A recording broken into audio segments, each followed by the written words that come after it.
how you doing? Sorry. I had to be all dramatic and stuff, right? Good morning. It's Saturday the 18th, about 11-ish. And you guys, I have like a ton of stuff I want to talk about. But that said, we're going to limit this video just to interesting, funny surgery stories. All right. Excuse me. Wow. Wait, I've got a fan running. Dang it. Hang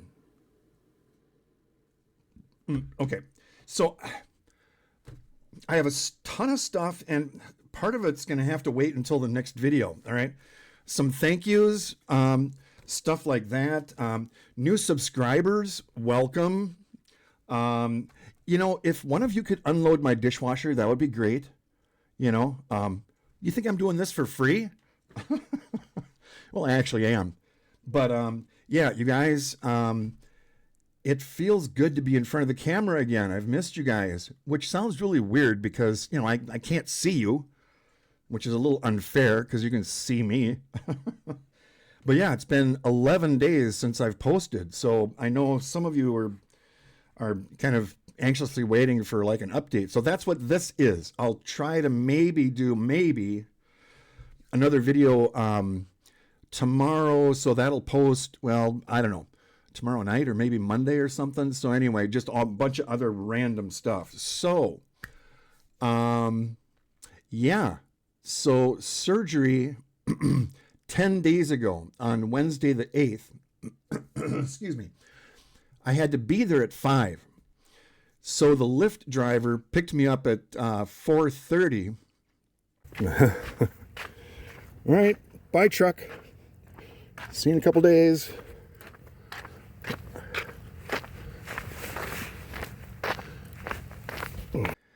And he was a great guy, just making a living. Actually, I came out and asked him, "Do you mind if I ask, what an average day is?" And he said, "Well, about $300 a day on a good day." I'm like, "Well, that's pretty good. That's his main job. He does Lyft driver, right?" And I didn't ask that like right off the bat. I mean, we talked quite a bit, before I asked him that really personal question, So we laughed and stuff before that. So just so you know, all right. Not much traffic in Minneapolis. Nope. At 5 in the morning. Just Lyft drivers.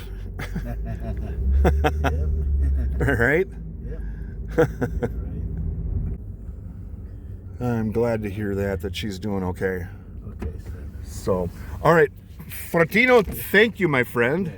It was nice meeting you. Okay. All right. Drive safe. Have a good day today. Thank you. You too. Okay. All right, in we go. So I go in there and get all checked in and all that. And, of course, joked around with the really nice lady across the desk,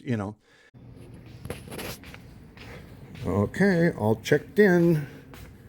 The receptionist and I talked about seasoning cast iron pans.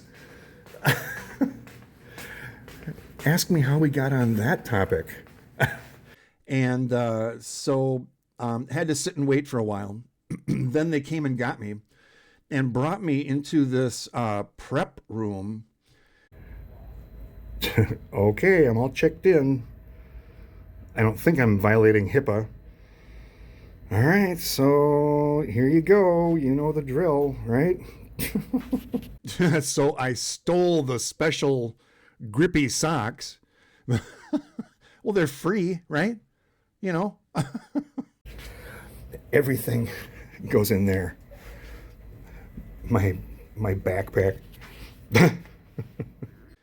So, got my gown on, disrobed, and it's just a curtain, where anybody can go, hello. Oh, sorry. Right. So got my gown on, got on the table, put my 20-pound backpack, took all my clothes, and they have these bags where you put all your stuff in there. My 20-pound backpack is leaning against the wall. Because I talked about it in the previous video, you guys. What should I put in there? Nothing. I didn't touch that thing the entire 5 days I was in the hospital. So it's like,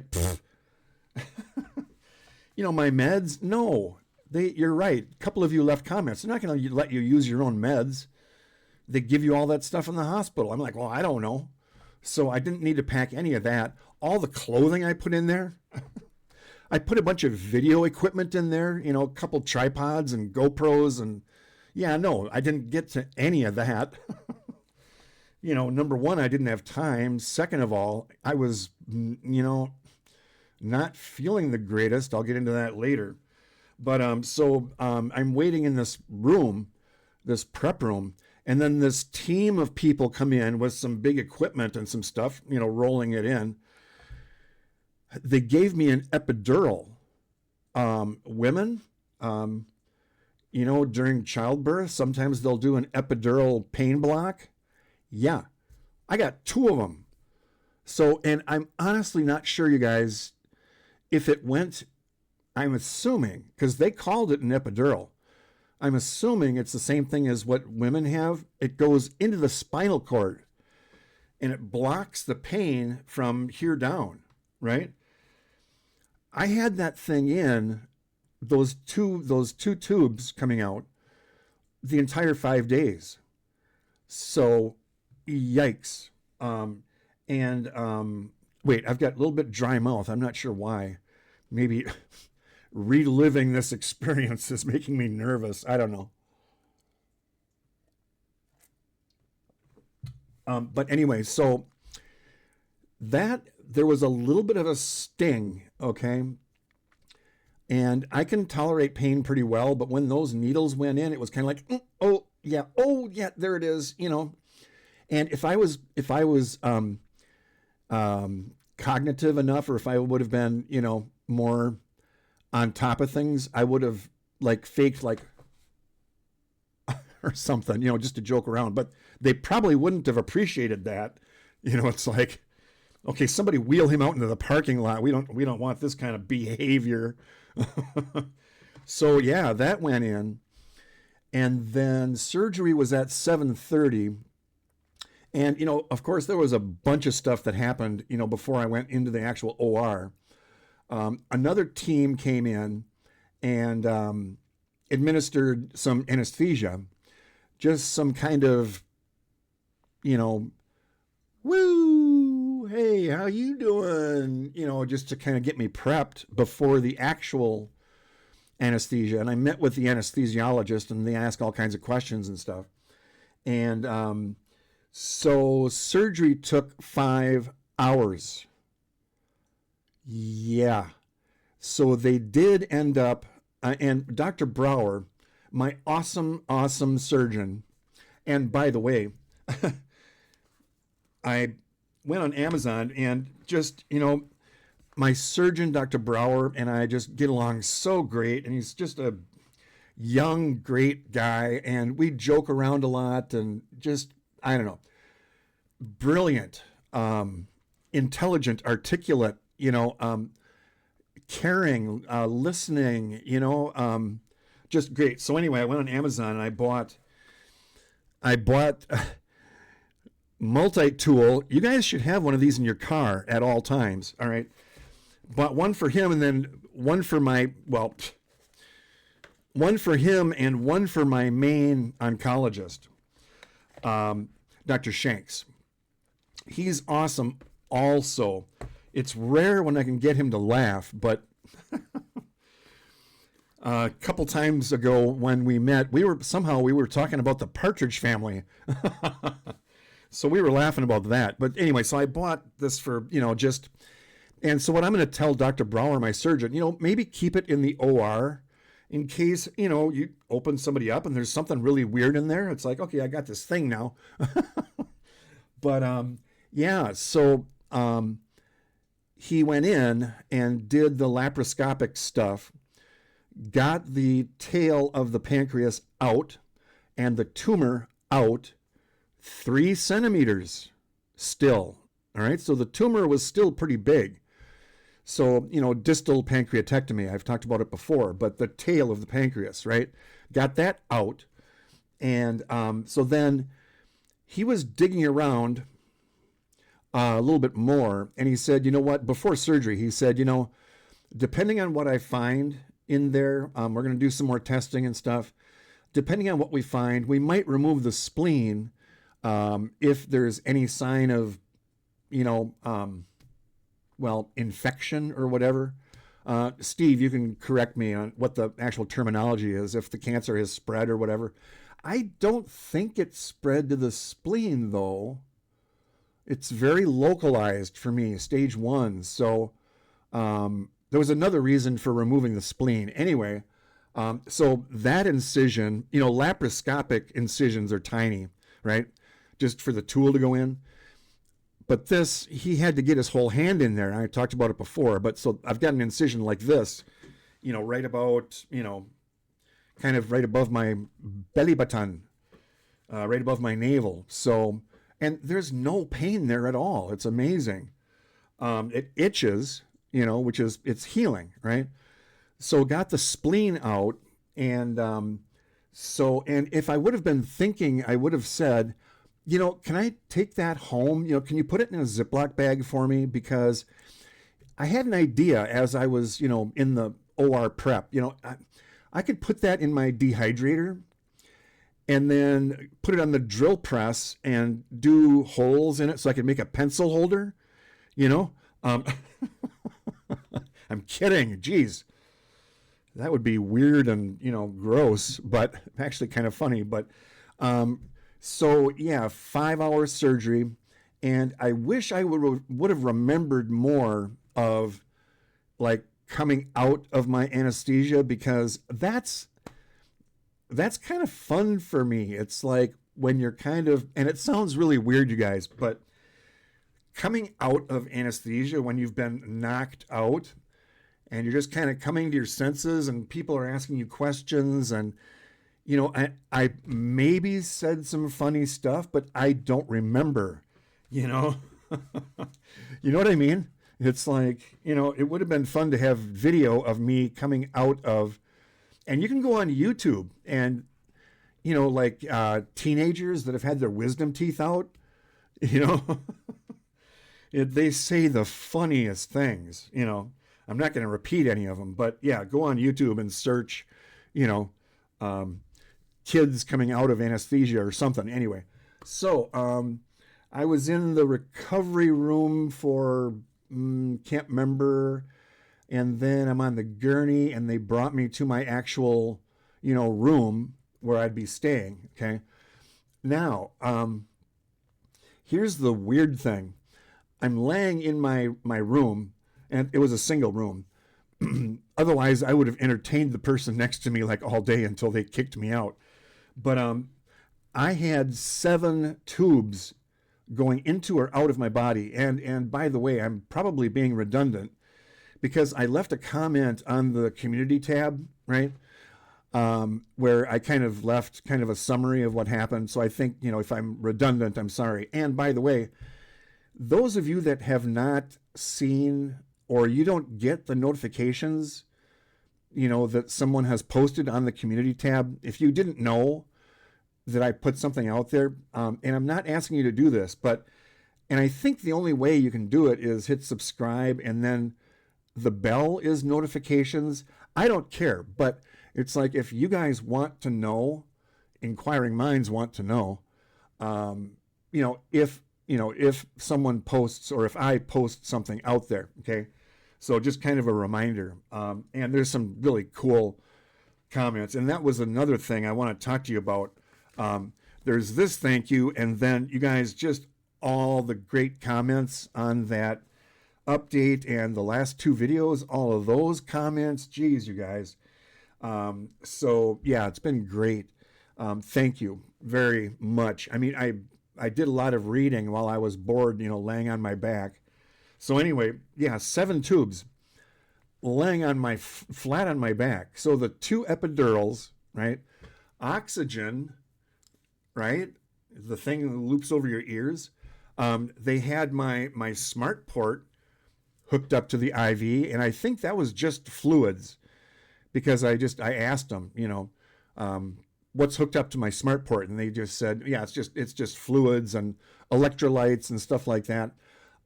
Then I still have it now, and I should have prepped. Wait, hang on, I have to disconnect something. Wait.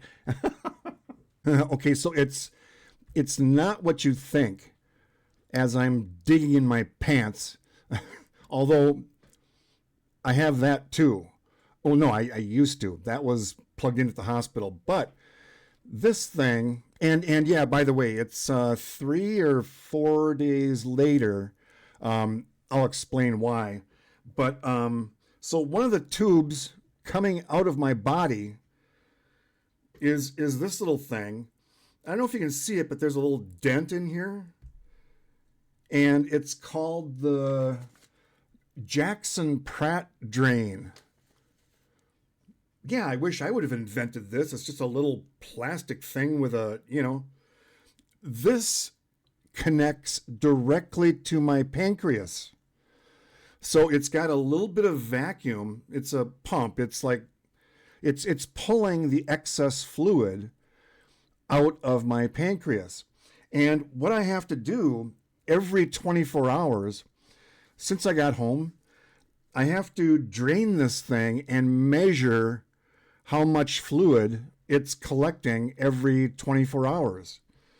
So at first it was like 10 milliliters, then it was 5, then the next day it was 70, and the color was a lot darker.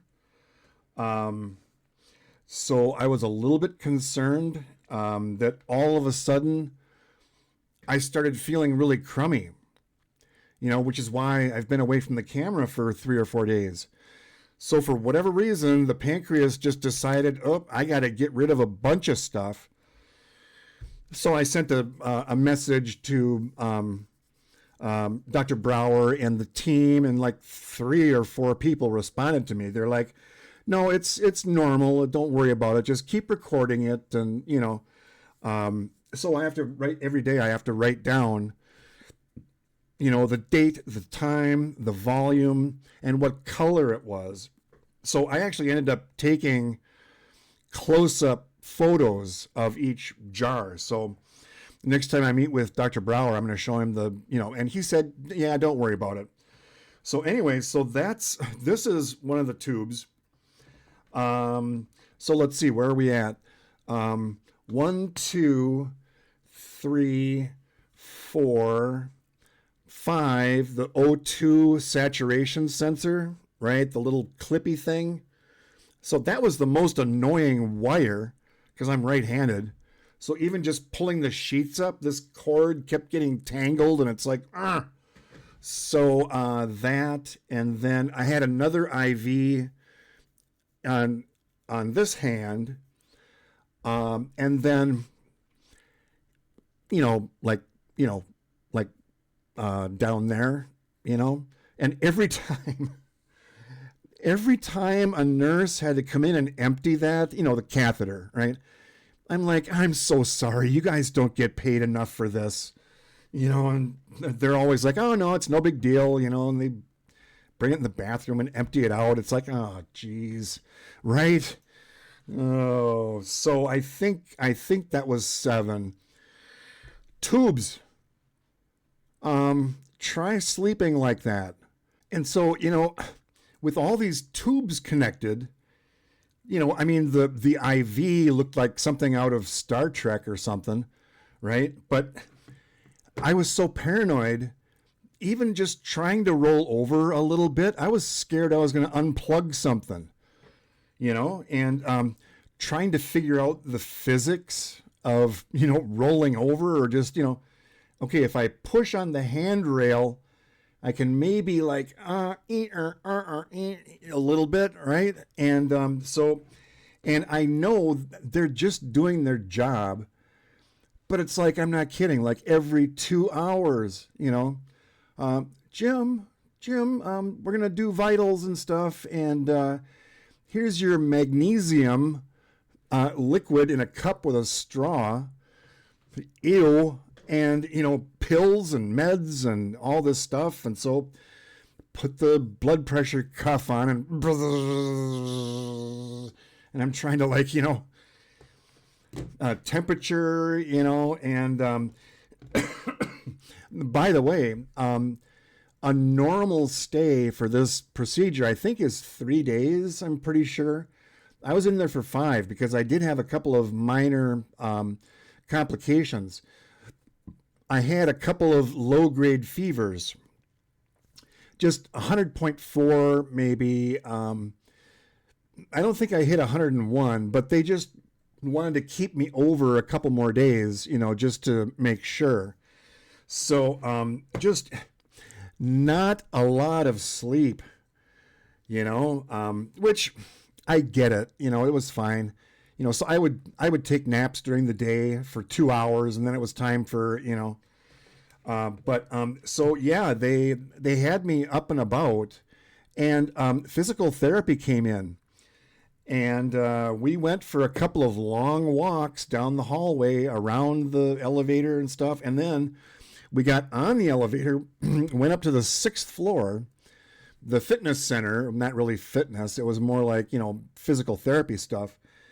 And they had a set of stairs in there, 4 steps with handrails. And they asked me, okay, at home, tell us about your house. And I said, it's a rambler. It's a 1 level. The only reason to go downstairs is, laundry, or if I need to do something in the wood shop, like drilling holes in my spleen, stuff like that. And they're like, okay, well, do you have handrails on both sides? I'm like, yeah. And are they farther away or closer than the ones we have? And I'm like, well, they're actually a little closer. So anyway, they made sure that I could go up and down those 4 steps, multiple times. And of course, you start like this, right? And then, after a couple of times, I was like, yep, this is no problem. Because they want to make sure that you can take care of yourself after you get home, right? Especially living alone, right? Honey, right? Can you help me down the... Oh, never mind. So, yeah, you guys.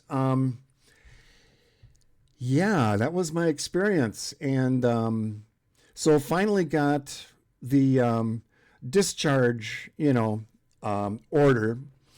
Met with Dr. Brower. He's like, just do everything that's on your, discharge papers and all that. Stop at the pharmacy on your way out. And it's in the kitchen, but I ended up with 2 great big bags, swag bags full of, free stuff, like meds, couple of new, something new. It's an anticoagulant. It's a syringe that actually goes in my upper thigh. So you squeeze a little bit of fat, oink, and the needle is that long. Jeez. So I have to do that every day. But yeah, and here's the good news. Talking to Dr. Brower, prior to my discharge, he said, we got all of it. And I put that in the, my community, thing. We got all of it, were his words. So, does that mean I'm cancer free? I've talked about it before. I'm not going to celebrate yet.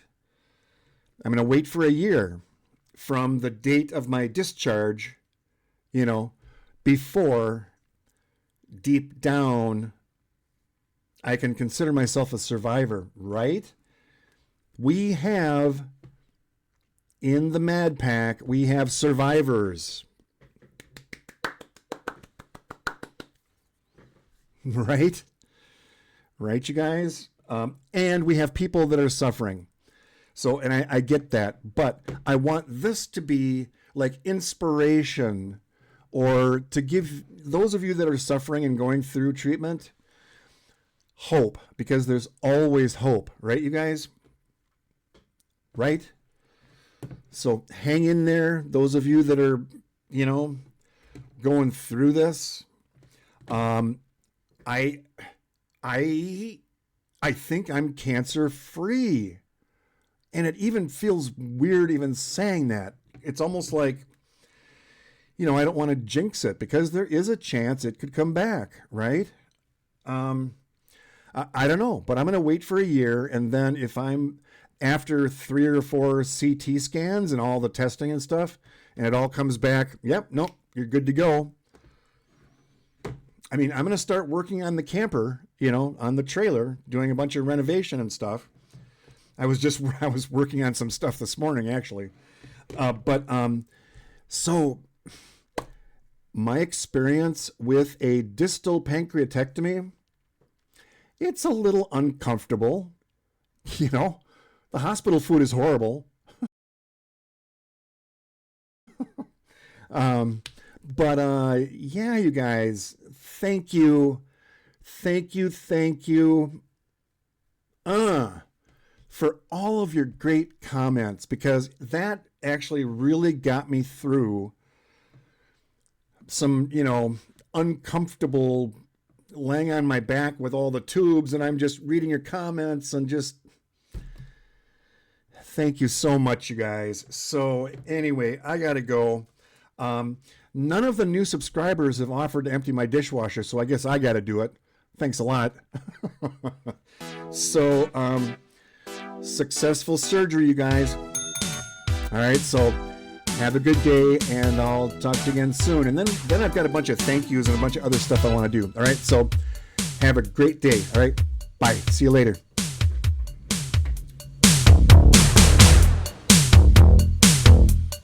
Science